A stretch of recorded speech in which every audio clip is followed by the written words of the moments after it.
Welcome to Mishna study Masechet Shabbat Perek Zayin Mishnah Hill. In this Mishnah, I'm going to speak about preventing a fire from spreading, right? So the fire is spreading. What are you allowed to do? You can't put it out, right? What could you do to prevent it from spreading? Could you go ahead and set up a barrier so it doesn't, move further? That's going to be our Mishnah.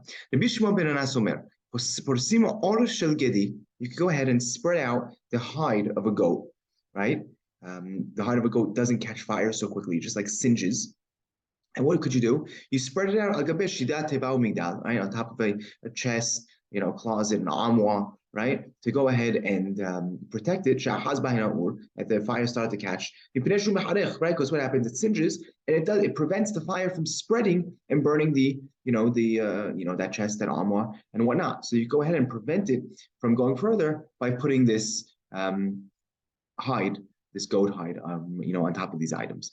You could also set up a barrier with other kilim, right? With other utensils, whether they're filled with water or if they're empty, so the fire doesn't move further, right? So you take these earthenware, barrels or jugs, you fill them with water. As soon as the fire comes, it shatters, it breaks the earthenware, and the water spills out, and it puts out the flame. Rabbi Yosef says, no, you're not allowed to do that. You're not allowed to do it. You're not allowed to do it, right? You're not allowed to do it with, with earthenware vessels, right? New earthenware vessels that are filled with water. Why? Because it's impossible. They can't withstand the fire. Right? They break and they put out the flame. So Rabbi Yosef says, you're not allowed to do this. It's going to happen, right? And you're causing the fire to go out.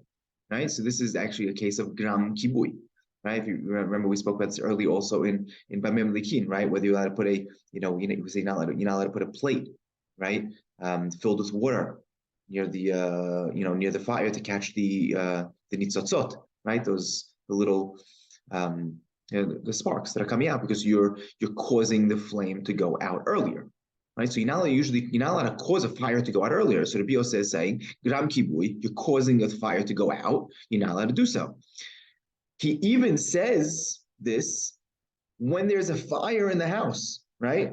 Even when there's a flame, when there's a fire spreading, even so, he does not allow gram kibui. Tanakama, who usually would not allow gram kibui, right? They agree to that Mishnah in Masechet Bamim Likin, but at the same time, if there is a fire, then they allow it. Right, then they allow you to put up this barrier, right, where if the fire reaches this far, it would break it and it would cause the fire to go out again. You're not proactively putting the fire out, but you're giving something there, you're putting something there in order to cause it to go out on its own.